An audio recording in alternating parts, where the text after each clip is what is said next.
ఆమెకు అక్షర జ్ఞానం లేదు, కానీ ఆత్మజ్ఞానానికి కొదవలేదు. నిజమే, ఆమె హరిజన స్త్రీ అయితేనేం ఆగ్రవర్ణాల వారు ఆమె దర్శన భాగ్యం కోసం తహతహలాడారు. ఆమె కడగంటి చూపు కోసం నిరీక్షించారు. ఆకలి దప్పులు ఆమెను బాధించవు. శరీరాభిమానము లేక మొలకు గోనెపట్టా ధరించి సంచరించేది. ఆకులు అలములు కందమూలాలు వరకు అయితే పర్వాలేదు, ఏటిమన్ను శ్మశానంలో బూడిద కూడా ఆమెకు ఆహారమే. ఆమె ఆత్మానందంలో మునిగి ఉన్నప్పుడు భయంకర విషసర్పాలు ఆమె మెడలో పూలమాలలయ్యేవి. ఆమె తలపై పడగ నీడలు పట్టేవి. చూపరులకు ఆమె నాగాభరణలా కనిపించేది. పరిపక్వమైన పూర్వజన్మ సాధనా బలం చేత సదా రామనామం చేస్తూ రామతత్వాన్ని నర నరాల్లో జీర్ణించుకుని రామావధూతగా ప్రసిద్ధిగాంచిన తల్లి కురుమద్దాలి పిచ్చమ్మ తల్లి. ఆ తల్లి మహిమాన్విత జీవిత గాథను ఈ వీడియో ద్వారా తెలుసుకుందాం. ఆమె దర్శనానికి ప్రసిద్ధ రచయితలు, ఒకనాటి హేతువాదులు గుడిపాటి వెంకటాచలం, త్రిపురనేని గోపీచంద్ వంటి వారు, గొప్ప పండితులైన వేలూరి శివరామశాస్త్రి, శ్రీపాదశాస్త్రి వంటి వారు, మలయాళ స్వామి, ప్రణవానంద స్వామి మొదలగు గొప్ప గొప్ప యోగి పుంగవులు రావటం విశేషం. ఈ వీడియో వాచ్ చేసిన తర్వాత మీ అభిప్రాయాలను, మీకు తెలిసిన ఇంకొంతమంది మహనీయుల గురించిన విశేషాలను కామెంట్ సెక్షన్లో షేర్ చేయండి. సాయి మాస్టర్ పదంకు స్వాగతం. ఇటువంటి ఎందరో అవధూతల గురించి ఆచార్య శ్రీ ఎకిరాల భరద్వాజ మాస్టర్ గారు బోధించిన సాయి తత్వం గురించి ఎన్నో విషయాలను మీకు అందిస్తుంది ఈ ఛానల్. తప్పక మన ఛానల్కు సబ్స్క్రైబ్ చేసుకోండి. ఒకసారి ఒక సనాతన బ్రాహ్మణుడు పిచ్చమ్మ తల్లి ఆశ్రమానికి వచ్చాడు. అమ్మ అంత్యకులానికి చెందిందని దూరంగా ఉండి మాట్లాడుతున్నాడు. అమ్మకు కోపం రాలేదు సరికదా, అతడి అజ్ఞానానికి జాలిపడింది. అతడికి వేదాంత మూలతత్వాన్ని కరుణతో ఇలా విశదపరిచింది. వడికిన నూలుపోగులు నీ మెడలో వేసుకుని గొప్ప కులం వాడినని భ్రమపడుతున్నావు. వడకని పోగులు నీలో ఉన్నాయి, వెదికి చూచుకో దొరుకుతాయి అన్నది. అమ్మ మాటల్లోని అంతరార్థం అతడి హృదయానికి సూటిగా తగిలింది. అతని అజ్ఞానాంధకారం పటాపంచలైంది. ఆనంద భాష్పాలతో అమ్మ పాదాలు కడిగాడు. ఛాందస బ్రాహ్మణులు వచ్చినప్పుడు మీకు ఆచారం ఉంది, కానీ మలినం పోలేదు, దూరంగా ఉండే దండం పెట్టుకుపోండి అని పరిహాసం చేసేది. తనను గురించి అమ్మ వీడు అని సంబోధించుకునేది. తన పూర్వజన్మల వృత్తాంతం గురించి చెబుతూ, వీడు ఒక జన్మలో రాజు, ఆ తర్వాత వైష్ణవుడిగా పుట్టి హరిజనులను రోతగించుకున్నాడు, అందుకే అదే కులంలో పుట్టించాడు రాముడు అని అంటారు. గత జన్మల గురించి చెప్పుట ఆ తల్లికి ఒక ఆట వంటిది. సామాన్య జీవిగా పుట్టిన పిచ్చమ్మ తల్లి అసమాన అద్వైత మూర్తిగా, అవధూతమాతగా ఎలా మారిందో ఆమె జన్మ వృత్తాంతమేమిటో ఇప్పుడు తెలుసుకుందాం. అది కృష్ణా జిల్లా గుడివాడ తాలూకాలోని ఒక నిండైన గ్రామం కురుమద్దాలి. ఆ ఊరి మాలపల్లిలోని ఒక హరిజన కుటీరంలో కాపురముంటున్న వర్రే ముత్తయ్య వీరమ్మ దంపతులకు సంతానం 3 కొడుకులు 2 కూతుర్లు కాగా, పిచ్చమ్మ తల్లి రెండో కూతురు. ఆమె క్రీస్తు శకం 1870వ సంవత్సరంలో జన్మించింది. పిచ్చమ్మ స్ఫురద్రూపం ఆగ్రవర్ణాల్లోనూ అరుదు, పచ్చని పసిమి ఛాయ.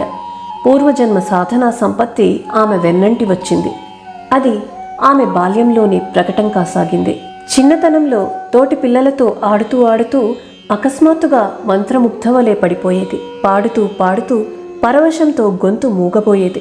అలౌకిక ఆనందం అనుభవిస్తూ బాహ్య స్మృతి కోల్పోయేది. సరిగ్గా ఇటువంటి స్థితినే శ్రీ ఆనందమాయి అమ్మ కూడా అనుభవించేదని ఆమె చరిత్ర చెబుతుంది. ఆనందమాయి అమ్మ కూడా అప్రయత్నంగా భావసమాధిలోకి వెళ్ళిపోయేది. కొలను వద్ద పాత్రలు తోముతూ తెలియకుండానే ఎంతోసేపు అక్కడ పడిపోయేది. వంట చేస్తున్నప్పుడు ఇటువంటి స్థితులు కలగడం వలన ఎన్నోసార్లు ఆమెకు శరీరం కూడా కాలిందట. కానీ చిన్నారి పిచ్చమ్మ స్థితిని గుర్తించగల సంస్కారం నిరుపేదలు, నిరక్షరాస్యులు అయిన ఆమె తల్లిదండ్రులకు లేకపోవటంతో తమ బిడ్డకేదో మాయరోగం సోకిందని వారు ఆందోళన చెందేవారు. బాల్యం నుండే పిచ్చమ్మకు తన తలలో ఏవో రాగాలు, దివ్యనాదాలు వినిపించేవి. ఆ నాదానుభూతిలో తాను లీనమైపోయి భావ పారవశ్య స్థితిలోకి వెళ్ళిపోయేది. ఆమె కళ్లకు విభిన్న కాంతిపుంజములు, ఇంద్రధనస్సులోని రంగులు, అందమైన ప్రకృతి దృశ్యాలు అప్రయత్నంగా కనిపించేవి. వీటినే చిత్కళా దర్శనమని, నాదానుభూతి అంటారని ఆ పసితల్లికి తెలియదు. అయినా ఆ యోగాల వలన ఆమె అప్రయత్నంగా అలౌకిక స్థితిలోకి జారి మైమర్చిపోతూ ఉండేది. ఆ ఆనందానుభూతిని నిరంతరం పొందడానికి ఆమె జనసాంగత్యంలో ఉండక ఎప్పుడూ ఏకాంతంగా కాలం గడిపేది. రాను రాను పిచ్చమ్మ పిచ్చి ఎక్కువైపోతోందని ఆమె తల్లిదండ్రులు ఆమెకు మంత్రాలు, తంత్రాలు, భూత వైద్యాలు చేయించారు. ఎన్ని చేసినా ఆమెలో మార్పు రాలేదు సరికదా, మునుపటి కన్నా వింతగా ప్రవర్తించేది. పిచ్చమ్మ వారింటికి ఈశాన్యంగా ఉన్న రామాలయాన్ని ఆమె ఆట స్థలంగా చేసుకుంది. రాముణ్ణి ఆమెకు ఆడుకునే నేస్తంగా భావించింది. రాముని చూస్తూ కాలాన్ని మర్చిపోయేది. ఆ సమయంలో ఆమెకు ఒక అద్భుత అనుభవం కలుగుతూ ఉండేది. ఆమె ప్రాయపు ఒక బాలిక ఆమెలో నుండే బయటకు వచ్చేది. ఆ బాలిక కాలి అందెలు గల్లు గల్లుమంటూ బంగారు కాంతులు వెదజల్లుతూ చైతన్య రూపిణి అయి ఆమెతో సంభాషించేది. కాని చిన్నారి పిచ్చమ్మకు ఏమీ అర్థమయ్యేది కాదు. ఈ విషయం తల్లికి చెప్పి, నీక్కూడా ఇలా కనబడుతుందా అని అమాయకంగా అడిగేది. అది విన్నప్పుడల్లా ఆమె తల్లి బిడ్డకు రోగం ముదిరిపోయిందని తల్లడిల్లిపోయేది. ఇలా రోజులు గడుస్తుండగా పిచ్చమ్మ పసితనంలోంచి యవ్వనంలోకి అడుగిడింది. వయస్సుతో పాటు ఆమె అందం కూడా పెరిగి సృష్టిలోని అందమంతా ముద్ద చేసినట్లుండేది ఆమె ముఖవర్చస్సు.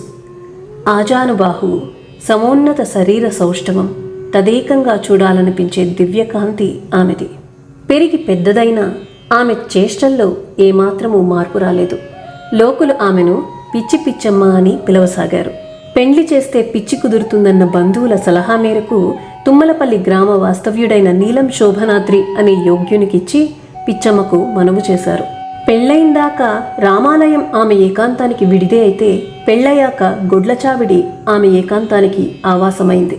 తోటికోడలు ఇంటి పని చక్కబడితే ఆవులను అడవికి మేతకు తీసుకెళ్లడం, గొడ్లచావట్లో గోసేవ చేసుకోవడం పిచ్చమ్మ వంతైంది. పశువులను మేతకు తోలుకుపోయిన పిచ్చమ్మ నిర్జన ప్రదేశంలో ధ్యానమగ్నురాలై సమాధ్యావస్థకు వెళ్లిపోయేది. కాలువ గట్లపైన, పొలం గట్లపైన స్పృహ లేకుండా పడి ఉండేది. ఆవులన్నీ ఇంటికి చేరిన అమ్మ అడవిలోనే ఉండిపోయేది. ఏ నడిరేయో ఇంటికి చేరేది. ఆమె వాలకం చూచి అంత చక్కని శోభనాద్రికి పిచ్చిదాన్ని మూర్ఛరోగిని అంటగట్టారని బంధువులంతా వాపోయారు. అత్తమామలు ఆమెను మందలించేవారు. అయినా పిచ్చమ్మ తల్లికి ఇవేవీ పట్టేవి కావు. రామకృష్ణ పరమహంస చెప్పినట్లు, సంసారంలో ఆమె ఉన్నా ఆమెలో సంసారం ఉండేది కాదు. ఆమెకు తన యోగము రామనామమే అండదండలు. భర్త ఆమె తీరుకు మందలించిన సహృదయుడు ఆమెను ప్రేమతో ఆదరించాడు.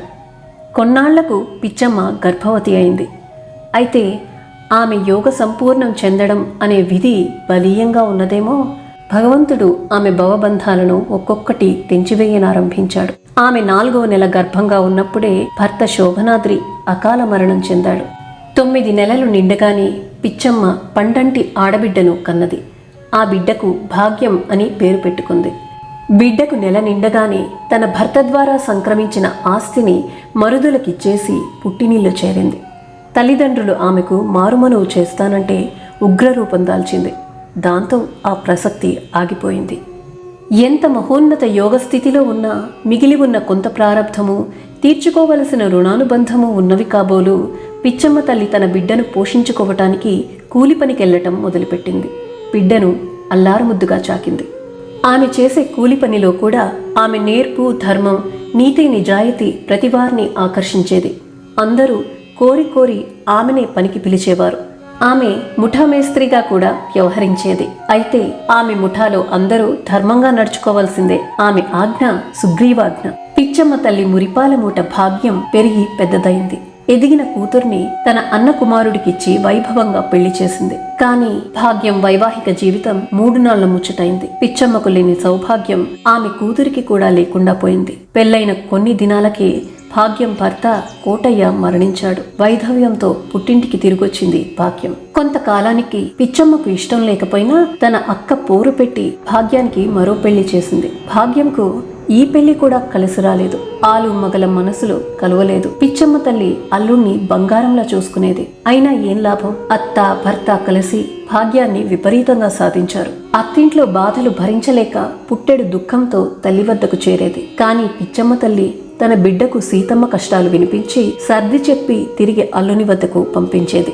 ఎన్నోసార్లు ఇలా జరిగేది. తన బిడ్డ పడుతున్న కష్టాలు తలుచుకుని బరువెక్కిన గుండెతో ఒకనాడు అనాలోచితంగా ఇలా తలపోసింది పిచ్చమ్మ. భాగ్యం కాపురం నిప్పుల కుంపటి, అది ఏ నూతిలో పడి చచ్చినా బావుండు, పీడ విరగడైపోవును అని. మహాత్ముల వాక్కులే కాదు, ఆలోచనలు కూడా యథార్థ రూపం దాలుస్తాయేమో. కష్టాలు ఓర్వలేక ఒకనాటి రాత్రి భాగ్యం నూతిలోకి దూకి ప్రాణాలు వదిలింది. అదే రాత్రి భాగ్యం నూతిలో పడ్డట్లు పిచ్చమ్మ తల్లికి కల వచ్చింది. అమ్మ ఉలిక్కి పడి లేచింది. అప్రయత్నంగా కన్నీటి ధార ప్రవహించింది. కపిలేశ్వరపురం ఊరి బయట బావిలో భాగ్యం శవం తేలింది. భాగ్యం బ్రతుకు అభాగ్యంగానే ముగిసింది. ఆ దుర్వార్త తెలియగానే పిచ్చమ్మ హుటాహుటిన పోయి బిడ్డ శవాన్ని చూచి గోడుగోడున ఏడ్చింది. పెనుగాలికి చిగురుటాకులా వాలిపోయింది. గర్భశోకం ఏ తల్లికైనా భరింపరాని శిక్ష కదా. అయినా ఆమె అల్లుడిని వియంకులను నిందించలేదు. పోలీసులు వచ్చి నీకెవరిపైనైనా అనుమానం ఉందా అని అడిగితే, నేను పూర్వజన్మలో ఏ పాపం చేశానో ఈ కష్టం వచ్చింది. నా బిడ్డకు మూర్ఛరోగం, నూతిలో జారిపడి ఉంటుంది. నాకెవ్వరి మీద అనుమానం లేదంది నిర్లిప్తంగా. అసమాన వైరాగ్యం ఆమెలో తాండవించసాగింది. అమ్మ ఇహలోక బంధనాల నుండి పూర్తిగా విముక్తి చెందింది. యావదాస్తిని దాన ధర్మాలు చేసి ఆమె ఇల్లు విడిచింది. శ్మశానాన్ని నివాస స్థలంగా చేసుకుంది. శరీరాభిమానాన్ని విడచి మొలకు గోనెపట్టా ధరించింది. అమ్మను పూర్వజన్మలో కొరవడ్డ యోగపూర్తికి సంసిద్ధురాలిని చేశాడు ఆ రామచంద్రుడు. నిరంతరం రామనామము హనుమన్నామము చేస్తూ నిరాహారంగా శ్మశానంలో పుల్లేటిగట్టున లక్కావుజల వారి తోటలో ఎండనక వాననక చలిలో నిరాచ్ఛాదంగా తిరగసాగింది. ఇన్నాళ్ళు కూతురు భాగ్యం కోసం ఏడ్చిన అమ్మ భగవత్ భాగ్యం కోసం ఏడ్వసాగింది. ఇలా ఉండగా ఒకనాటి అర్ధరాత్రి శ్మశానంలో పూరిపాకలో ఉన్న అమ్మ వద్దకు ఒక గోసాయి వచ్చాడు. ఆ గోసాయి జ్వాజ్వాలమానంగా ప్రకాశిస్తున్నాడు. ఆమె కన్నీళ్లు తుడిచి తత్వోపదేశం చేశాడు. అనంతరం అక్కడి నుండి కదలిపోయాడు.